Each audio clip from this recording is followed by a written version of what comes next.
2절 이스라엘 자손 온 회중이 그 광야에서 모세와 아론을 원망하여 28절 여호와께서 모세에게 이르시되 어느 때까지 너희가 내 계명과 내 율법을 지키지 아니하려느냐. 오늘 이 시간 그 출애굽기 16장을 가지고 함께 하나님의 말씀을 나눌 수 있기를 원합니다. 우리는 어제까지 살펴봤던 모습을 보면은 이 하나님이 이스라엘 백성들을 이 엘림이라는 곳에 인도했었던 것을 봤었습니다. 그래서 그곳에는 이제 물샘이 많았던 곳이었는데 오늘 본문을 보면 이 이스라엘 자손의 온 회중이 엘림에서 떠나서 그래서 이제 신광야라는 곳으로 이르게 된다라고 합니다. 그래서 그곳에서 이제 온 날짜가 애굽에서 나온 후 둘째 달 15일이라고 하는데 이게 정확하게 한 달이 지났다라는 것을 얘기하는 것이죠. 그런데 2절을 보면 이스라엘 자손 온 회중이 그 광야에서 모세와 아론을 원망했다라고 얘기를 합니다. 그 이유는 이것과 같습니다. 3절을 보면 이스라엘 자손이 그들에게 이르되 우리가 애굽 땅에서 고기 가마 곁에 앉아 있던 때와 떡을 배불리 먹던 때에 여호와의 손에 죽었더라면 좋았을 것을 너희가 이 광야로 우리를 인도해 내어 이 온 회중이 줄여 죽게 하는도다라고 그렇게 이야기를 하는 것이죠. 그러면서 그들이 모세와 이제 아론을 데리고 원망을 하게 됩니다. 그래도 애굽 땅에서는 우리가 고기도 먹었고 애굽 땅에서는 우리가 배부른 적도 있었는데 근데 우리를 이곳으로 인도하여서 우리를 굶겨 죽는다라고 그렇게 말하고 있는 것이죠. 그래서 이제 그들은 모세와 아론을 원망하고 있는데 이제 하나님이 모세에게 말씀을 하는 것이죠. 내가 너희에게 먹을 것을 주겠다라고 얘기를 하게 됩니다. 그래서 6절을 보면 모세와 아론이 온 이스라엘 자손에게 이르되 저녁이 되면 너희가 여호와께서 너희를 애굽 땅에서 인도하여 내셨음을 알 것이요 아침에는 너희가 여호와의 영광을 보리니 이는 여호와께서 너희가 자기를 향하여 원망함을 들으셨음이라 라고 하면서 얘기를 하는 것이죠. 지금 이 얘기는 무슨 얘기냐면은 이들은 이렇게 말할 겁니다. 우리는 하나님을 원망하는 게 아니라 모세와 아론을 원망했다고 이렇게 얘기를 할 수 있죠. 그런데 모세의 이야기는 어떤 얘기냐면 모세와 아론은 하나님이 말씀하신 대로 행했던 사람들입니다. 즉 그들이 원망하는 것은 모세를 원망하는 게 아니라 이것은 결국 하나님을 원망하는 것과 같다라고 그렇게 이야기하고 있다라는 것이죠. 그러면서 이제 결국 하나님은 그들에게 저녁에는 메추라기를 주고 그리고 아침에는 이제 만나를 주게 됩니다. 그런데 여기서 놀라운 것은 뭐냐면 사람들의 믿음이죠. 하나님은 뭐라고 얘기를 하냐면 먹을 만큼만 가져가라고 얘기를 합니다. 한 오멜씩 먹을 만큼만 가져가라고 얘기를 하고 6일째 됐을 때만 이제 그 다음 날 안식일을 위하여서 이틀치를 가져가라고 그렇게 얘기를 합니다. 그런데 19절을 보면은 모세가 그들에게 이르기를 아무든지 그 아침까지 그것을 남겨두지 말라 하였으나 즉 많이 가지고 가지 말란 얘기죠. 그런데 20절을 보면 그들이 모세에게 순종하지 아니하고 덜어는 아침까지 두었더니 벌레가 생기고 냄새가 난지라 모세가 그들에게 노하니라라고 그렇게 말씀하고 있습니다. 즉 그들은 하나님이 모세를 통하여서 먹는 방법을 얘기했는데 그것을 믿지 않고 그렇게 나아갔다라고 얘기를 하죠. 그러면서 또 모세는 얘기합니다. 6째 날에 이틀치를 가져가라. 7일째 안식일에는 너희가 먹을 것을 거둘 수 없을 거라고 얘기를 하는데 27절에 보면 7째 날에 백성 중 어떤 사람들이 거두러 나갔다가 얻지 못하니라라고 얘기를 하죠. 말을 안 듣습니다. 좀 이렇게 얘기를 해주는데 듣지를 않아요. 먹을 만큼만 가져가라고 얘기했는데 많이 가져가고 썩게 만들고 그리고 또 7째 날에 분명히 안 준다고 얘기했는데 또 먹을 것을 가지러 또 나가게 되거든요. 그러면서 28절을 보면 여호와께서 모세에게 이르시되 어느 때까지 너희가 내 계명과 율법을 지키지 아니하려느냐. 즉 이들이 이 애굽에서 나온 지 얼마 되지 않았고 하나님이 주신 원칙이 너무나도 간단한데 그것조차도 지키지 않는 그들의 모습에 하나님은 이 어느 때까지 너희가 내 계명과 내 율법을 지키지 아니하려느냐라고 이렇게 얘기를 하죠. 그러면서 이 31절부터 36절까지는 이제 그 만나에 대한 이야기가 나오고, 그리고 그 만나를 이제 보관하는 그 얘기에 대해서 나오게 되면서 오늘 본문은 마무리하게 됩니다. 사랑하는 성도 여러분, 이 오늘 우리가 본문을 통하여서 우리는 두 가지 정도를 우리는 크게 좀 이렇게 생각을 해볼 수가 있습니다. 이스라엘 백성들을 한번 생각을 해볼 수 있기를 원합니다. 우리가 이스라엘 백성이라고 생각을 했을 때 그들은 어떤 상태였을까요? 아마 제가 이스라엘 백성이었다면은 뭐든지 할 수 있을 것 같은 마음이었을 것 같습니다. 그들의 입장은 원래 노예였습니다. 노예로 살다가 어느 날 갑자기 모세라는 사람이 나타났고, 그 모세를 통하여서 갑자기 우리를 괴롭혔던 초강대국인 애굽에 열재앙이 내려졌으며, 그리고 결국 우리는 애굽을 탈출하게 되죠. 그런데 탈출이라는 게 사실 몇 명만 나가는 것 같지만 200만이라는 사람이 나가게 됩니다. 이게 200만이 한 나라에서, 그러니까 노예들이요, 200만의 노예가 한 나라에서 나간다라는 것은 이거는 진짜 뉴스입니다. 일어날 수가 없는 일이거든요. 그렇게 이제 나가고 있는데 그것뿐만이 아니죠. 그 초강대국의 군대가 쫓아옵니다. 그런데 그것을 하나님이 홍해에서 수장시켜 버렸습니다. 그렇다면은 이스라엘 백성의 마음에는 어떤 마음이 있겠느냐라는 거죠. 뭐든지 할 수 있을 것 같은 마음. 그런데 오늘 본문의 1절을 보면은 이렇게 얘기를 합니다. 그들이 신광야에 이르니 애굽에서 나온 후 둘째 달 15일이라. 그러니까 애굽을 탈출한 지 한 달이 됐는데요. 그러니까 엘림에 갔던 기간까지 생각을 하면은 한 달째 되지 않은 거죠. 그런데 그들은 그 광야에 있으면서 어떤 일이 일어나냐면 자신이 있었던 사람들입니다. 그런데 2절을 보면 이스라엘 자손 온 회중이 그 광야에서 모세와 아론을 원망했다라고 이야기를 합니다. 여러분, 이거는 뭐를 말하고 있는 걸까요? 그들은 자신이 있었고 그들은 뭐든지 할 수 있을 것 같았지만 광야에서 그들은 소망이 없었다라는 것을 깨닫게 되는 겁니다. 우리도 마찬가지입니다. 우리들 가운데 누구는 재산이 많을 수 있습니다. 나는 집이 몇 채가 있어, 나는 땅이 얼마가 있어, 그래서 나는 내 자녀들 때까지 먹고 살 수 있는 돈이 충분하지라고 생각할 수 있고, 누군가는 권력이 있어서 그 권력으로 우리는 살아갈 수 있을 거라고 생각을 하고, 또 어떤 집안은 또 그런 집안이 있잖아요. 이 서울대만 나오는 집안들 있지 않습니까? 그래서 우리 집안은 다 똑똑해, 그래서 우리 집안은 미래가 있어 라고 이야기하는 집안이 있을 수도 있습니다. 그런데 중요한 것은 우리가 살아가는 이 땅은 광야와 같다라는 것이죠. 소망이 없다라는 거예요.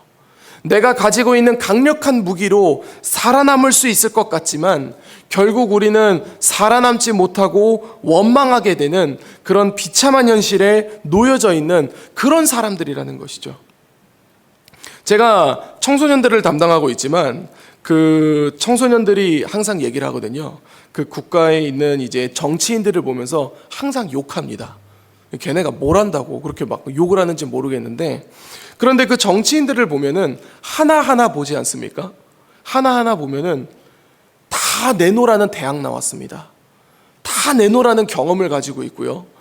진짜 못해도 제가 가보지 못한 길을 가봤던 사람들입니다. 그런데 그 똑똑했던 사람들이 모이면은 무언가가 잘 돼야 될 것 같은데 지금 이 나라가 참 쉽지 않은 모습을 보여주게 된다는 것이죠. 그것은 뭐를 말하고 있는 걸까요? 사람들이 모여 있는 곳에는 소망이 없다라는 것이죠.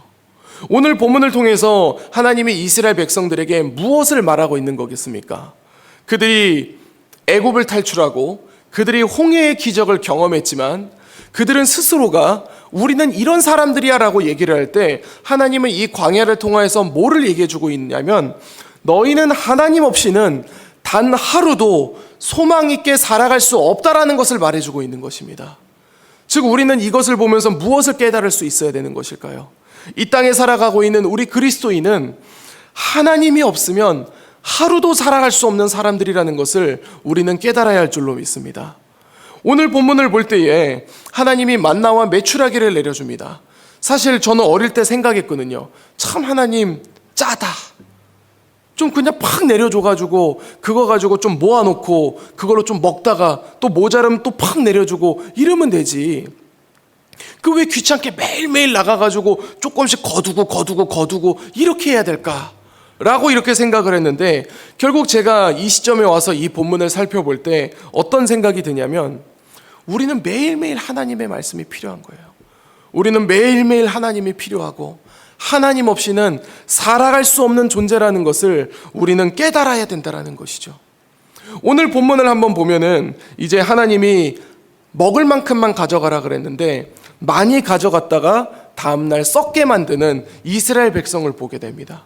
그리고 분명히 하나님이 일곱째 날에는 아무것도 안 준다라고 얘기했는데 또 일곱째 날 나가갖고 거두러 갔다가 아무것도 거두지 못하는 그런 사람들의 모습을 보게 됩니다. 어쩌면 이 모습은 우리의 모습과 같지 않는가 이런 생각을 살펴보게 됩니다. 28절을 보면 이렇게 기록되어 있죠. 여호와께서 모세에게 이르시되 어느 때까지 너희가 내 계명과 내 율법을 지키지 아니하려느냐. 주 안에 사랑하는 성도 여러분, 오늘 본문 핵심의 첫 번째는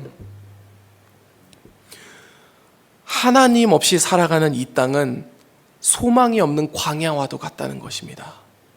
그리고 두 번째가 우리가 가져야 될 핵심이 뭐냐면 바로 이 내용입니다. 어느 때까지 너희가 내 계명과 내 율법을 지키지 아니하려느냐. 이제 연말이 다가옵니다. 우리가 연초에 하나님 말씀대로 살아간다고 얘기하고 주님과 함께 동행한다라고 얘기를 할 때 우리 마음속에 그것을 가로막는 장애물이 하나쯤은 있을 겁니다. 그게 어떤 사람은 직장일 수 있고요. 어떤 사람은 자녀가 될 수 있고 또 어떤 사람은 배우자가 되기도 하고 어떤 사람은 부모가 될 수도 있죠. 또 어떤 사람은 관계가 될 수도 있습니다. 그런데 연말이 지나가는 이 시점에 우리는 한번 주님 앞에 내려놔 봐야 됩니다. 나의 장애물은 해결되었는가? 그래서 나는 주님 앞에 지금 서 있는가? 만약에 우리가 그 장애물을 해결하지 못하고 여전히 우리는 끙끙대며 살아가고 있다면 주님은 오늘 본문 말씀을 통해서 우리에게 이렇게 말씀하시는 것이죠. 어느 때까지 너희가 내 계명과 내 율법을 지키지 아니하려느냐. 즉 우리가 오늘 본문을 통해서 가져야 될 두 번째 핵심은 뭐냐면 우리의 장애물을 내려놓지 못하면 우리는 하나님 앞에 설 수가 없다라는 것입니다. 왜냐하면 그 장애물이 하나님과 우리 사이를 가로막아서 하나님과 함께 살아가지 못하게 한다라는 것이죠. 사랑하는 성도 여러분, 이제 오늘 하루가 시작됩니다. 그리고 이제 연말이 다가오고 있습니다. 이 하루를 보낼 때에 오늘 본문의 말씀을 생각하며 우리가 주님 앞에 나아갈 수 있기를 소망합니다. 그래서 주님, 내 장애물을 주 앞에 내려놓습니다. 주님, 이 땅 가운데 살아갈 때 내 힘으로 살아간다는 것은 참 소망이 없음을 주님 앞에 고백합니다. 내가 주님과 함께 갈 수 있도록 나를 인도하여 주시고 나를 이끌어 주시옵소서. 이렇게 기도하며 오늘 하루를 주님과 함께 동행할 수 있는 우리 재건부평교회 모든 성도님들이 될 수 있기를 우리 주 예수 그리스도 이름으로 간절히 축원드립니다. 기도하겠습니다. 이제 오늘 받은 말씀으로 함께 기도하겠습니다. 아무리 세상적으로 강한 장점을 갖고 있다 하더라도 주님이 없는 삶은 광야에서와 같이 소망이 없다는 것을 깨닫게 하여 주옵소서. 다가오는 연말, 아직까지도 주님과의 관계에서 장애물로 남아있는 것이 있다면 그것을 살피게 하시고 제거하여 주옵소서.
이제 개인의 기도 제목을 가지고 하나님 앞에 기도하시기 바랍니다.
수고하셨습니다.